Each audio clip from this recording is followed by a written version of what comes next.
Good afternoon everyone, welcome back to my channel. Welcome ঘুরতে ঘুরাতে চ্যানেলে আমি মহা। আমার চ্যানেলে সকল বন্ধুদের জানাই ওয়েলকাম। আশা করি যে যেখানে আছে সবাই সুস্থ আছো, ভালো আছো, ভোলেনাথের কৃপায় আমরাও বেশ ভালো আছি। তো চলো আমরা এখন যাচ্ছি মামার বাড়ি। এখন প্রায় পৌনে দুটো বাজে আর কি, দুপুর। তো ব্লগটা আমি এখান থেকে স্টার্ট করলাম, আর তোমরা কিন্তু সঙ্গে থাকো, সাথে থাকো। আর আমাদের কিন্তু যাওয়ার কোনো একদম ঠিক ব্যাপার ছিল না যে আমরা যাবোই একদম। আমাদের মিস্টার মন্ডলের একটু ছুটির প্রবলেম হয়েছিল, তো যাক কোনোভাবে ম্যানেজ করে আমরা বিয়ে বাড়ি যাচ্ছি। তো তোমরা সবাই সাথে থাকো, সঙ্গে থাকো। ব্লগটা কিন্তু খুব দারুণ ইন্টারেস্টিং হতে চলেছে, তো আশা করি তোমাদের ভালো লাগবে। তো গাইস, আমরা এবার গাড়িতে উঠবো, আর আমাদের যেতে হবে প্রায় 1.5 ঘন্টা তো অবশ্যই লাগবে পৌঁছাতে। তো আমি যার জন্য আমি একেবারে আর ওখানে গিয়ে সাজগোজের ব্যাপার যাতে না করতে হয়, আমি সম্পূর্ণ রেডি হয়েই যাচ্ছি, আমি আর মিস্টার মন্ডল। কেন কি আর আলাদা করে গিয়ে সাজগোজ করার সেটা আর পসিবল হবে না, কেন কি আমাদের আবার রাত্রেই ব্যাক করতে হবে। যাই হোক, আমাদের ভগবানের প্রণাম করি আমি যাই যখনই যেখানে জার্নি করি। আর আমার জার্নি তো প্রায় সময় হয়েই থাকে, এটা কোনো নতুন ব্যাপার নয়। তো যাই হোক, তোমরা সঙ্গে থাকো, সাথে থাকো। ব্লগটা কিন্তু তোমরা কেউ স্কিপ করো না, কন্টিনিউ করো। আমাদের গাড়ি ছেড়ে দিয়েছে, স্টার্ট দিয়ে। তো গাইস, আমরা বিটি রোড ধরে নিয়েছি, বিটি রোড দিয়ে যাচ্ছি এখন। আর অ্যাকচুয়ালি কি বলতো, এই টাইমটা 2:30-3 নাগাদ তো জ্যামটা বেশ রাস্তায় কম থাকে। তো গাইস, আমরা কিন্তু এখন বালি ব্রিজ দিয়ে যাচ্ছি। আর দেখো এই সময়টা রাস্তাটা বেশ ফাঁকা, আর এখন বেশ রোদ্দুর।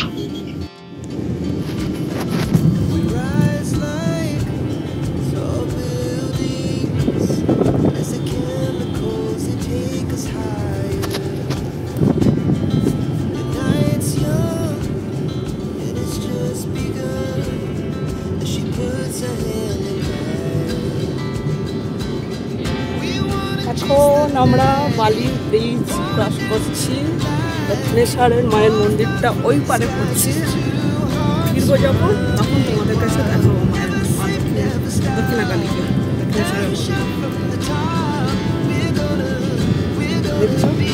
বালি ব্রিজ। এটা গাইস দেখো কি ভালো লাগছে না? আমি আর তোমাদের দাদাভাই কি সুন্দর যাচ্ছি।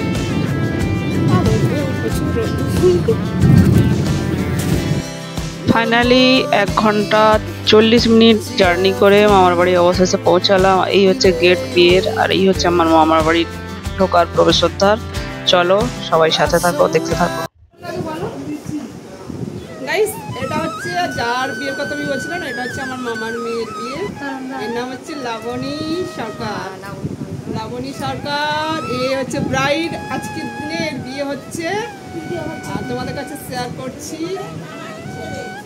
এ অ্যাকচুয়ালি কি বলতো, জুম করে দেখাচ্ছি, এ হচ্ছে ভগবান শ্রীকৃষ্ণের দীক্ষিত। হ্যাঁ, আর এই যে ওইটা ওর ভাগনা, হাই করে দিল। চলো পরে আবার দেখা হচ্ছে তোমাদের সাথে।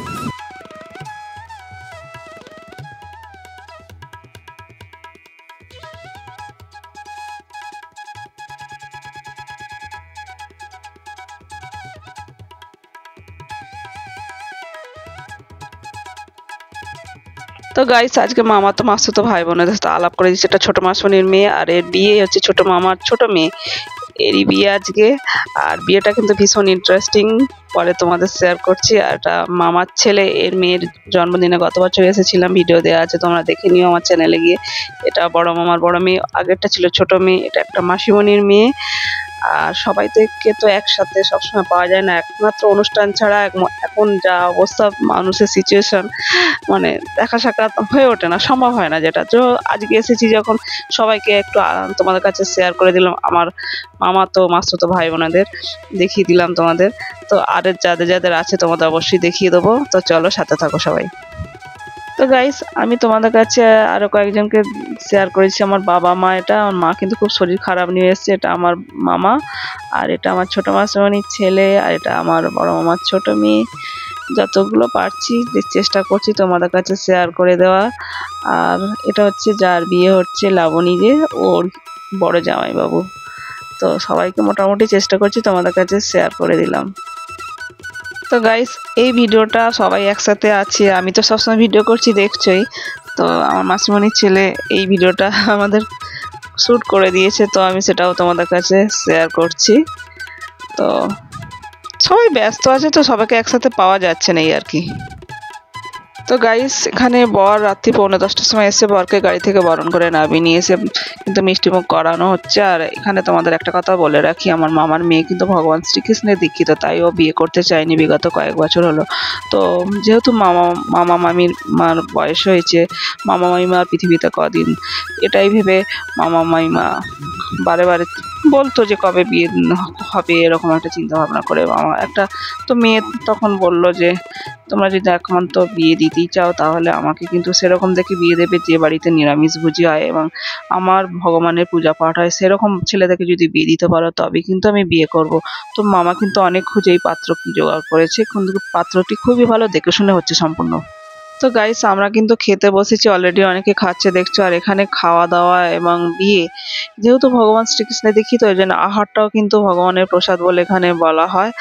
আর খাওয়ার ব্যবস্থা সম্পূর্ণ নিরামিষ, এখানে নতুন একটা ফিলিংস এই বিয়েতে আসার।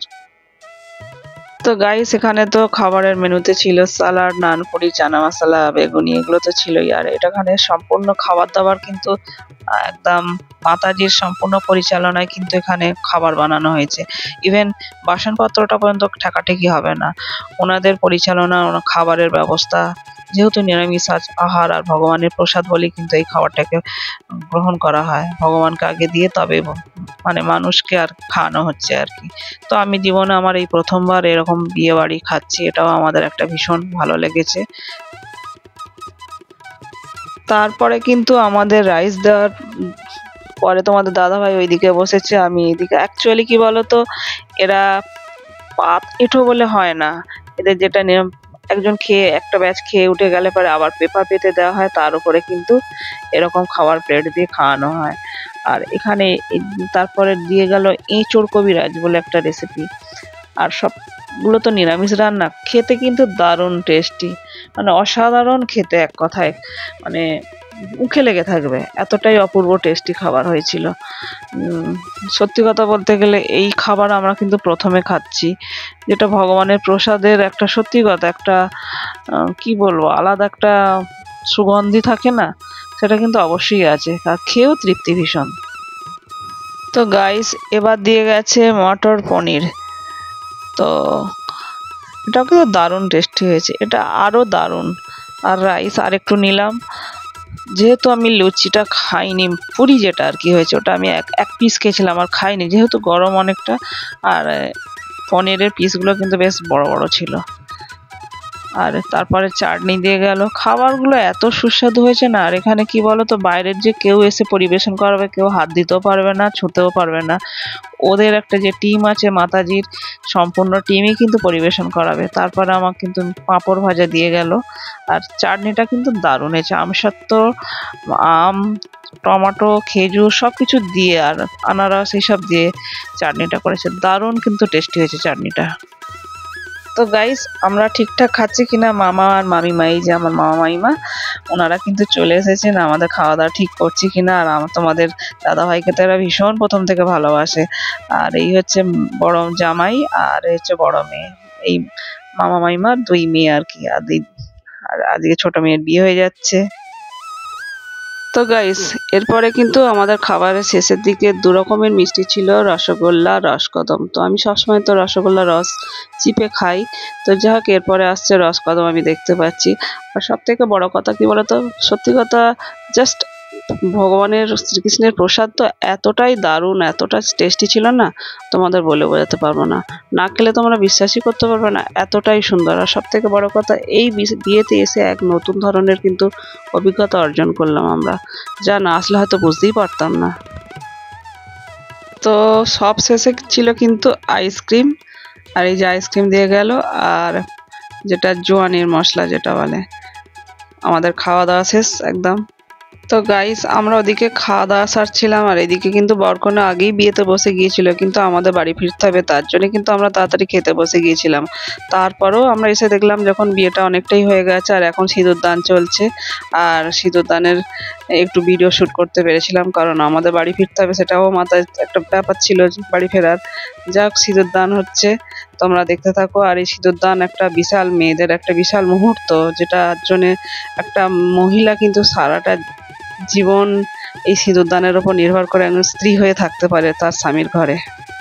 তো গাইস এখানে কিছু বিয়ে রিচুয়াল হচ্ছে, তো যাই হোক না কেন তোমাদের কাছে আরেকটা কথা শেয়ার করছি, না করলেই নয় শেয়ারটা, যে এদের কিছু বিয়ের তো যে নিয়ম কানুন আছে, যেটা অনেক সময় অনেক জায়গা দেখা যায় না, আমাদেরও সব ঘরেই হয়, যেটা একটা সুন্দর জায়গায় বসে অনেক কিছু বিয়ের একটা বিশাল মণ্ডপ করে বিয়ে হয়, সেরকমটা কিন্তু হবে না। এদের বিয়েটা কিন্তু শুধু মাটির ওপর বসে আর আসনের উপর আসন পেতে কিন্তু বিয়েটা হয়, তা সেইভাবে কিন্তু বিয়েটা হচ্ছে, একদম সরল সাদাসিধেভাবে বিয়ে হয়।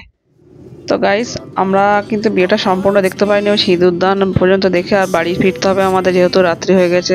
আমরা এখন, এটা হচ্ছে ন্যাশনাল হাইওয়ে, আমরা কিন্তু বাড়ি ফিরছি এখন। এখন রাত্রি 12:30 বাজে আর রাস্তা দুপাশে দেখছে এরকম ট্রাক দাঁড়িয়ে থাকে, প্রতিদিনই এটাও হয়। আর এই পণ্যবাহী ট্রাক কিন্তু বিভিন্ন রাজ্য থেকে এসে কলকাতা ঢোকে, আর দেখছো তো বালি বলে লেখা আছে। এবার আমরা কিন্তু বাড়ি ফিরছি, আর রাস্তা কিন্তু অনেকটা রাত্রি বলে এখন রাস্তাটা একটু জ্যাম কম, কিন্তু ট্রাকে কিন্তু লাইন ভরে আছে। আর এইভাবে কিন্তু, আর আমরা একটা বালি ব্রিজে ঢুকছি, তোমাদের কাছে শেয়ার করবো বলেছিলাম দক্ষিণেশ্বরের মন্দিরটা, কিন্তু শেয়ার করতে পারলাম না অসুবিধার কিছু কারণে, অন্ধকার ছিল। যা হোক, তোমরা আমার শর্টসে দেওয়া আছে, তোমরা আমার শর্টসে গিয়ে ভিডিও দেখে নিও। তো গাইজ তোমাদের কাছে আমি এটাই বলছি, কেন মন্দির দেখাতে পারলাম না, রাত্রি 7টা 7:30 পর্যন্ত কিন্তু লাইট মন্দিরের আশেপাশে জ্বালানো থাকে। মায়ের মন্দিরকে তবুও দূর থেকে হলেও দর্শন করা যায়। আর আমি যাচ্ছি ওই মন্দিরের ব্রিজের পাশ দিয়ে, দুই পাশে কিন্তু নদী, আর মন্দিরকে সুরক্ষিত রাখার জন্য রাত্রিরে লাইট অফ করে দেওয়া হয়, এই জন্যই আমি শেয়ার করতে পারলাম না মন্দির। তো গাইস ভিডিওটি আর টানছি না, ভিডিওটা এখানেই এন্ড করছি, বিয়ের কিছু স্পেশাল মুহূর্ত তোমাদের কাছে শেয়ার করে। তো আমার ভিডিও যদি তোমাদের ভালো লাগে please like comment share and subscribe করে দিও। আর এইভাবে তোমরা আমার পাশে থেকো, পাশে থাকা বেল বাটনটি অবশ্যই অল করো, আমি যখন নতুন ভিডিও নিয়ে আসবো সবার আগে আসবে নোটিফিকেশন। যে যেখানে আছো সবাই সুস্থ থেকো, ভালো থেকো, ভোলেনাথের কৃপা, love you all, take care, tata, good night. পরবর্তীতে দেখা হচ্ছে নতুন একটি ভিডিওর সাথে।